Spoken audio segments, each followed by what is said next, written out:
streetcar. Let's go catch the streetcar. Haha. They didn't even want to get in the road. Alright, well, we caught the streetcar, guys. Oh, it's gonna pass us. Anyway, welcome back to Mike on Bikes, which is, as you probably know by now, my new motovlog channel that I'm working on launching. And it is Veterans Day today, which means I'm going to work especially hard to get this video out by the end of the day. It's more of a serious video today and kind of candid. But I'd like to start off just by obviously appreciating all the things that veterans have done for us. Starting in the Great War, which was World War I, which is, I mean, starting before that, but that's when Veterans Day was created, so I always kind of hold them especially high in my thoughts, because that was a pretty nasty war. Well, I'm going to move on now, after showing my appreciation, to talk about something that actually I feel very strong about, and something that really kind of bothers me about this country and our military. And it's completely candid, so if like my flow is off, I'm sorry, but I'm not the most focused obviously on what I'm talking about, and I haven't really planned this out. But what really bothers me, especially as we move into the modern age, is the prevalence of post-traumatic stress disorder and suicide among our veterans coming back to America, and just really how fucked up this country treats our veterans.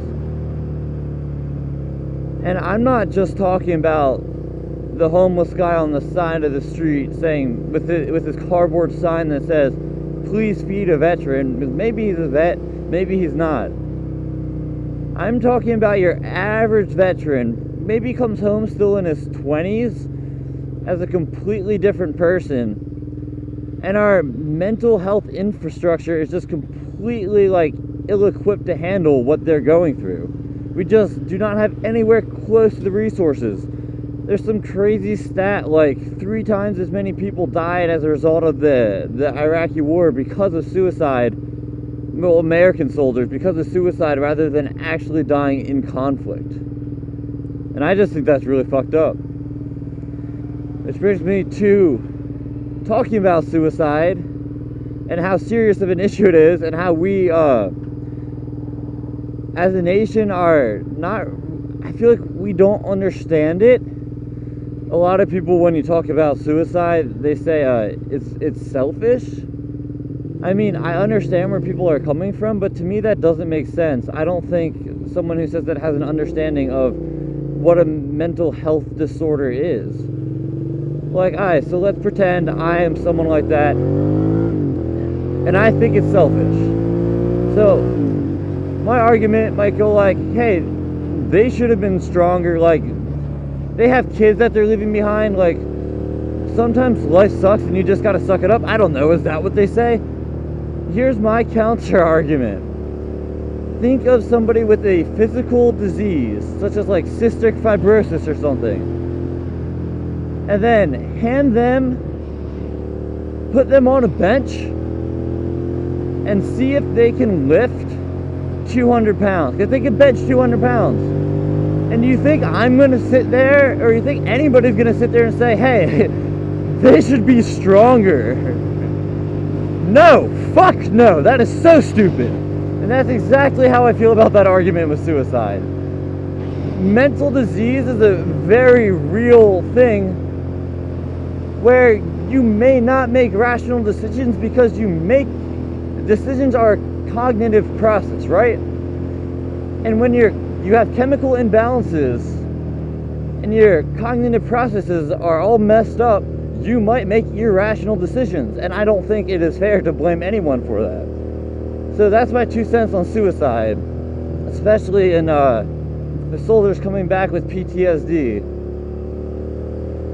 So, you know, I normally don't like to just complain about something without really providing a solution. God, I wish they would fix this road. I'm sorry to get so distracted, but...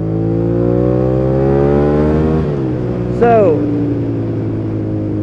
one of the most progressive solutions that I found, and And I started thinking about this when I was a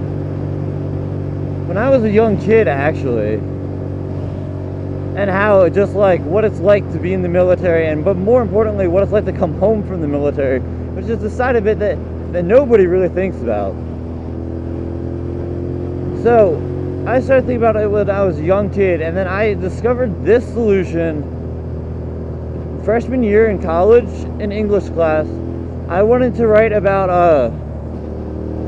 how kind of fucked up the use of child soldiers is, but like everybody knows that. So I wanted to write, God, I can't even take my hands off the handlebars here, still like shaky. I kind of wanted to write something about how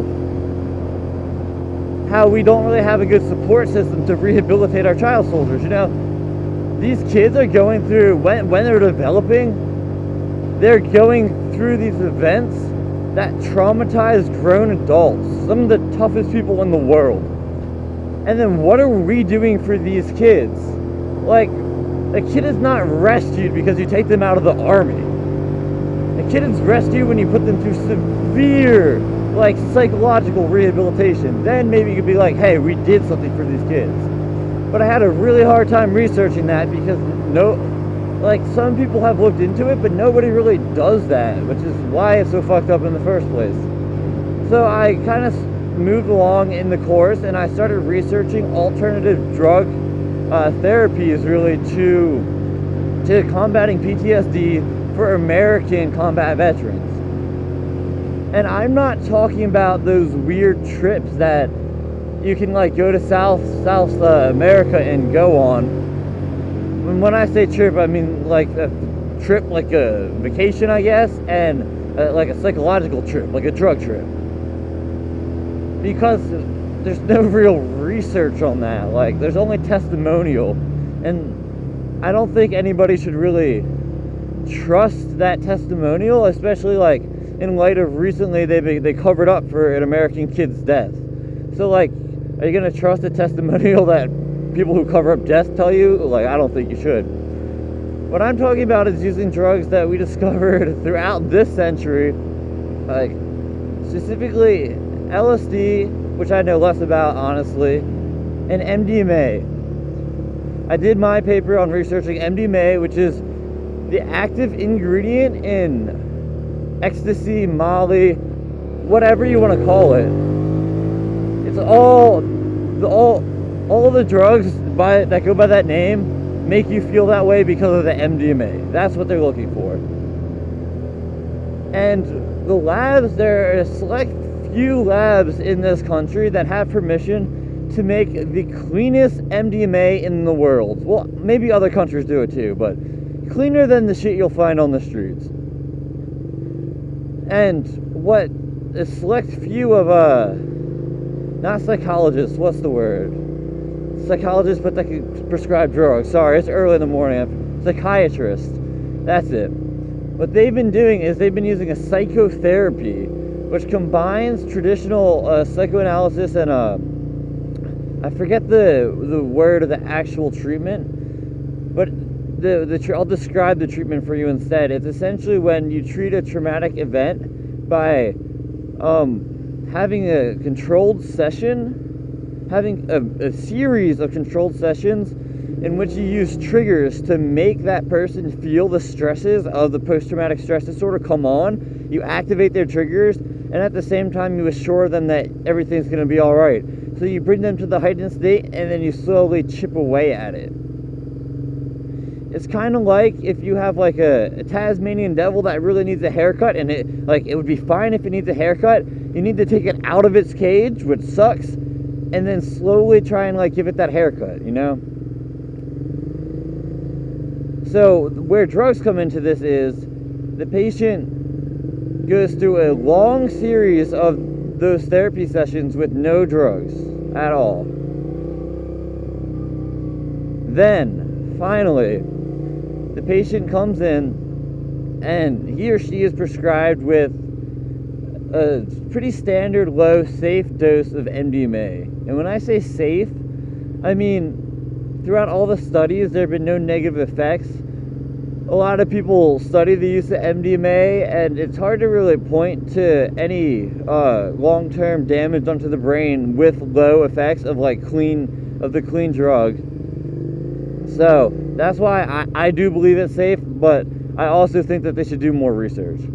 So they're given that dose, and what that allows them to do is activate all those dark places in the brain and give that Tasmanian devil the haircut without all the panic. And it really allows them to dig deep into that because of the natural qualities of the drug, which pretty much just make you feel reassured.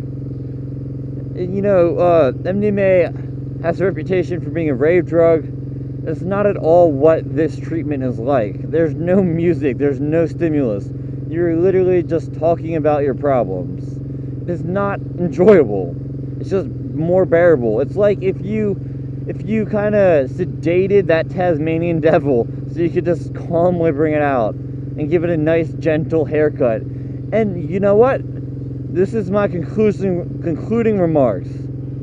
The haircut that you give to the sedated Tasmanian devil is going to be a hell of a lot better than the haircut you give to that wild beast. I'd like to say thank you to the veterans. Alright, well, that's all I have to say for today, guys.